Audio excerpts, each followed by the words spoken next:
बंद कमरे से मन की बकवास में तो बहुत बोलते हैं वो, लेकिन सीधे किसान जथेबंदियों के आगुओं से क्यों बात नहीं कर रहे हैं मोदी जी? 40 विधायक खरीदने इनके लिए आसान है, लेकिन 40 किसान आगू नहीं खरीदे जा सकते इनसे। कभी 12 आ जाओ, कभी 13 आ जाओ, कभी 5। जो मैं कह रहा हूँ 5 छोड़ो, 40 में एक भी जाएगा तब भी नहीं बिकेगा। ये गोदी मीडिया जो है वो तो जो मोदी जी कहेंगे, जो उनसे उनके ऑर्डर होगा वो तो वही दिखाएंगे। मोदी जी तो हठ धर्मिता के राजा हैं, घमंडी राजा कहूँगा मैं इनको। 15-15 लाख किसान खाते में आएंगे लोगों के। आप बताइए कि आ गए? काला धन वापस आएगा? कहाँ गया काला धन? वापस तो आया नहीं। मुझे लग रहा कि वहीं कहीं नहीं के पास दबा हुआ रह गया। पंजाब के किसानों का अगर हक बनता तो यूपी के किसानों का भी हक बनता है एमएसपी लेने का। क्या वो हमारे भाई नहीं है? तो जिस कानून में 90% खामियां हैं उसको जबरदस्ती से क्यों थोप रहे हो, रद्द क्यों नहीं कर रहे हो आप?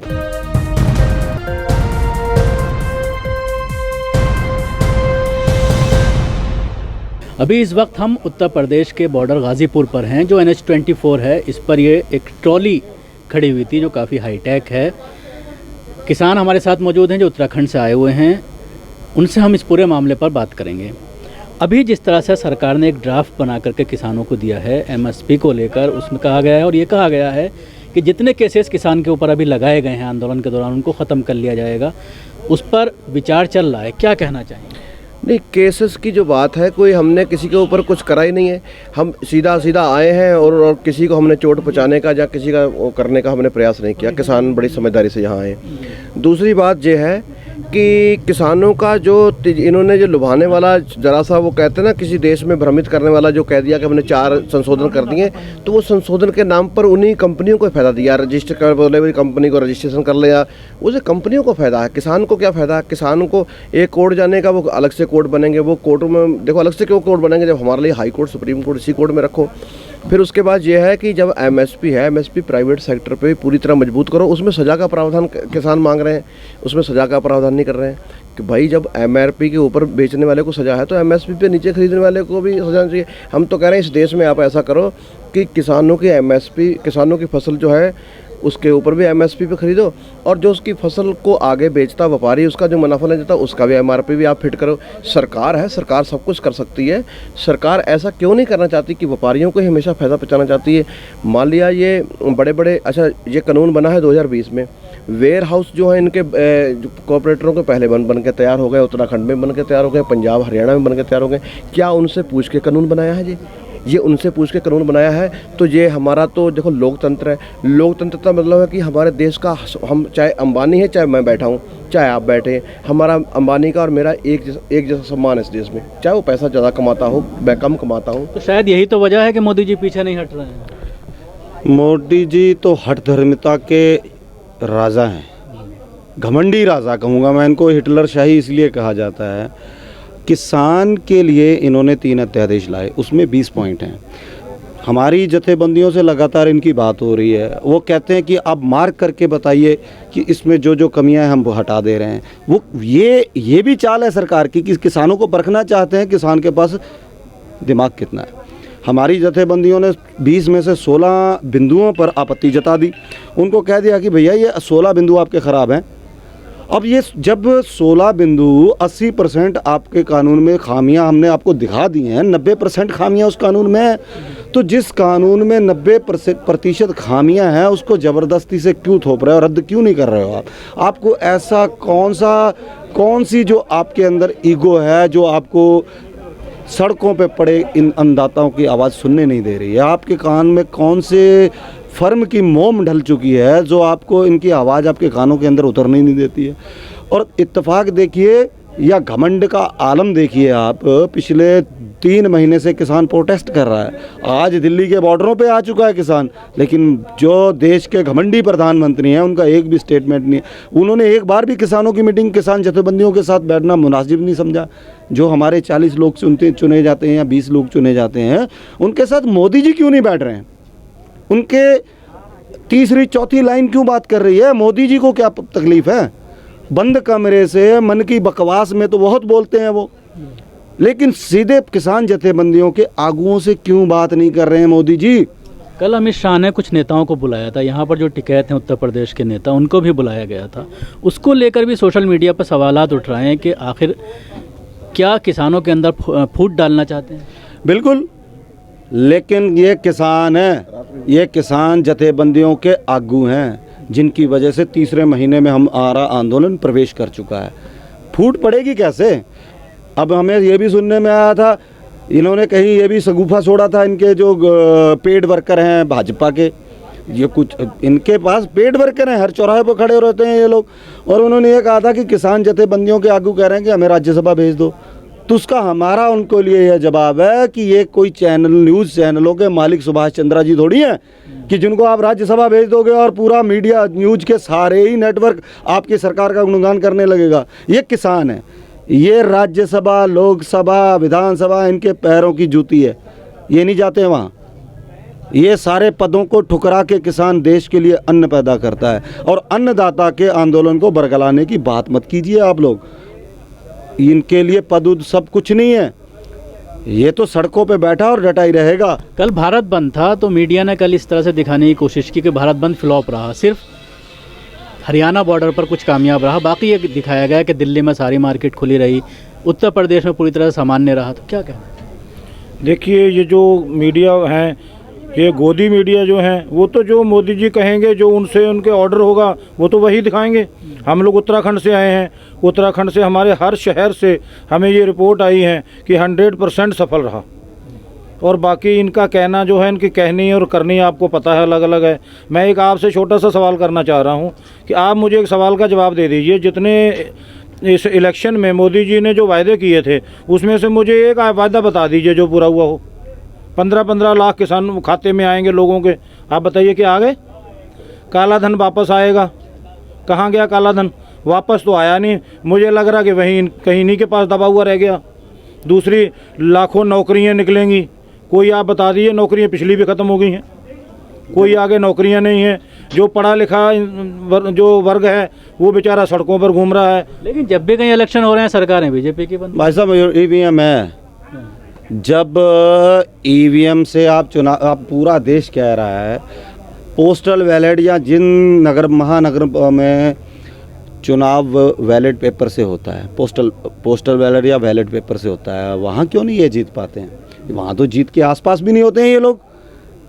लेकिन ईवीएम इलेक्ट्रॉनिक चीज़ है साहब, ये जो आपका कैमरा, ये माइक है ना, ये आपके कंट्रोल में है।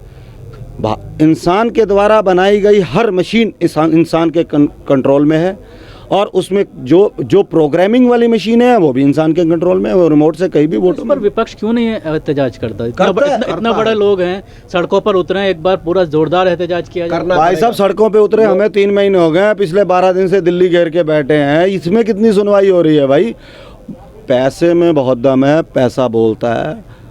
हर आदमी को पहले डराया जाता है, धमकाया जाता है, उसके बाद पैसा दिखाया जाता है। हमारी ब्यूरोक्रेसी जो है वो सारी इन्होंने प्लांटेड लगा दी है, प्लांटेड लोग हैं। चुनाव आयोग पर भी अतिक्रमण कर लिया है इन्होंने।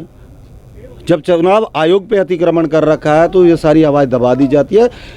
हर बार जो विपक्षी पार्टियां हैं, हम आप ही के माध्यम से सुनते हैं, उन्होंने चुनाव आयोग को कितनी बार लिखित में दे रखा है कि आप लोग बैलेट पेपर से चुनाव कराइए, विदेशों में ये फेल हो चुकी है ये व्यवस्था। तो इस आवाज़ को दबा दिया जाता है, इग्नोर किया जाता है। अब इसमें करे तो क्या करे पब्लिक, कैसा विद्रोह करें हम? और एक कड़ी आप देखिए ना, हम लोग तो किसान अपने हक हकूक़ की लड़ाई लड़ने के लिए दिल्ली की ओर बढ़ रहे थे, तो हमें तो पाकिस्तान और हिंदुस्तान का बॉर्डर बना के रख दिया है। कितनी भारी पैरामिलिट्री फोर्स, पुलिस, ताम झाम, पता नहीं क्या क्या। तो बार बार सरकार भी इस बात को कह रही है कि सिंघू बॉर्डर पर जो लोग आए हैं वो सब पंजाब के हैं, और सिख कहा जा रहा है कि सिख कम्युनिटी सबसे आगे है इसमें। इस बॉर्डर की अगर हम बात करते हैं या नोएडा बॉर्डर की हम बात करते हैं, वहाँ पर इस तरह का जमावड़ा नहीं है जैसा सिंघू बॉर्डर पर है। कल में था 50-60 हज़ार ट्रैक्टर हैं, 20 किलोमीटर लंबा जाम वहाँ पर लगा हुआ है।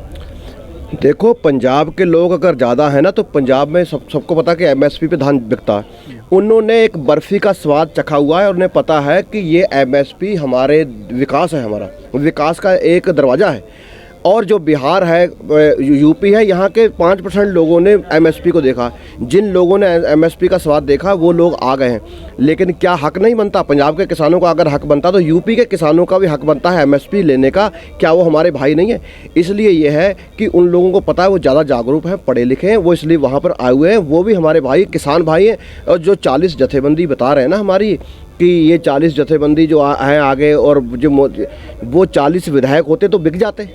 40 विधायक खरीदने इनके लिए आसान है, लेकिन 40 किसान आगू नहीं खरीदे जा सकते इनसे। कभी 12 आ जाओ, कभी 13 आ जाओ, कभी 5। जो मैं कह रहा हूँ 5 छोड़ो, 40 में एक भी जाएगा तब भी नहीं बिकेगा, क्योंकि उन्होंने अपना ज़मीर नहीं बेचना। उन्होंने सब भाइयों का हक हलाल खाना है, और वो नहीं बिकेंगे। मोदी जी, आपको झुकना पड़ेगा, आपको तीनों कानून वापस लेने पड़ेंगे। भाई साहब, इनके जिस प्रदेश में भाजपा का शासन है, इनके पटवारी घर घर जाकर किसानों को डराने धमकाने का काम कर रहे हैं। घर से पूछ रहे हैं कि आपके घर के कितने सदस्य दिल्ली गए हुए हैं, कहाँ गए हैं, आपके घर में टोटल कितने सदस्य हैं, कहाँ हैं बाकी के लोग। और हर जगह बैरिकेडिंग है। इतने अवरोधकों के बाद भी हमारी संख्या तो बढ़ती चली जा रही है। गाज़ीपुर बॉर्डर पे हम लोग जिस दिन थे, हम 500 की गिनती से शुरू हुए हैं। आज मुझे नहीं लगता कि 20,000 से कम लोग यहाँ भी होंगे। 20,000 की संख्या हमारे पास यहाँ है। और ये किसान निरंतर ये इनके बंधनों को तोड़ता हुआ दिल्ली की ओर बढ़ता चला आ रहा है, और पूरे हिंदुस्तान में ये अलग जग चुकी है। आप इनकी जो सुरक्षा एजेंसियां हैं, इंटरनल एजेंसियां हैं, वो तो प्रधानमंत्री को सब बता ही रही होंगी ना कि क्या देश में हकीकत क्या है। इसीलिए तो अमित शाह ने कल कॉल किया है। अमित शाह जी नहीं तो गुजरात में पिकनिक मना रहे थे अब तक, कल उनको आनन फानन में दिल्ली आकर उन्होंने कॉल किया किसान जथेबंदी को। तो भाई साहब, ये आंदोलन हर वर्ग का है और हर जाति का है। इसीलिए इनके गले की फांस बन गया है, क्योंकि किसान का कोई धर्म नहीं, कोई जाति नहीं, कोई प्रदेश नहीं, कोई उसका सूबा नहीं। हर प्रदेश में, हर जिले में, हर तहसील में, हर धर्म। देखने में ये आता है, जब सरकार का विरोध किया जाता है तो उसको कहीं ना कहीं आतंकवाद से जोड़ा जाता है, जिस तरह से खालिस्तान से जोड़ा गया। शाहीन बाग जब हुआ तो वहाँ पर कहा गया कि टुकड़े टुकड़े गैंग है, क्योंकि विरोध पूरे हिंदुस्तान में हो रहा था सीए को लेकर के। और अब भी कहीं ना कहीं इसमें, जिस तरह से 2 दिन पहले यहाँ पर आतंकवादी पकड़े गए और उसमें 2 लोगों का नाम ही सामने आया कि उसमें 2 सरदार थे, 3 मुसलमान थे, तो उसको भी इसी कड़ी से जोड़ करके देखा जाए। आतंकवादी को तो देखते ही गोली मारो आप। अगर आपको जितने आतंकवादी लग रहे हैं उसको गोली मार दो आप। अब आपने पता नहीं किस पकड़े गए होंगे, हो सकता पकड़े गए हों, हमें नहीं पता है। और दूसरा, ये जो सरकार है, इसकी आदत है कि जब हम कोविड में लंगर छका रहे थे या देश पे शहादत दे रहे होते हैं, यहीं का उदाहरण है। पंजाब के तरन तारण ज़िले के एक किसान, बुज़ुर्ग किसान धरने पे बैठे हुए थे और उनके बेटे की लाश बॉर्डर से आई है। ये जो मर्जी कहते रहे, देश को पता है कि कौन आतंकवादी है, कौन अलगाववादी है, और कौन आतंक देश में फैला चुका है गोधरा में, और कौन और देश में आतंक फैलाना चाहता है। पब्लिक को सब पता है, जिसकी वोट से यहाँ लोकतंत्र है, राजतंत्र नहीं है। लोकतंत्र से आदमी चुन के आता है। ठीक है, आपको सत्ता मिली है तो उस सत्ता में के गुरूर में इतना मगरूर मत हो जाइए कि किसी को कुछ भी बोलें और लोग सुन लें। कोई आतंकवादी नहीं है, सब देश के वीर हैं, देश के लाल हैं, देश के सपूत यहाँ यहाँ दिल्ली के अंदर बैठे हुए किसान हैं। और जो गुंडा एलिमेंट्स हैं यहाँ, आपको आतंकवादी लगते हैं, उनको उठा के जेल में डालिए, फांसी पर लटका दीजिए। हम तो उसकी पैरोकारी करने नहीं आएंगे ना। शुक्रिया। ये थे हमारे साथ जो बात कर रहे थे उत्तराखंड से कुछ आए हुए किसान, जिन्होंने अपने मुद्दों को लेकर इन्होंने बात की। गाजीपुर से कैमरा पर्सन फैजी के साथ न्यूज़ मैक्स के लिए शकील अहमद। सभी अहम खबरों के लिए न्यूज़ MX को सब्सक्राइब करें, साथ ही बेल आइकॉन को जरूर दबाएं। लाइक, शेयर, कमेंट करना ना भूलें।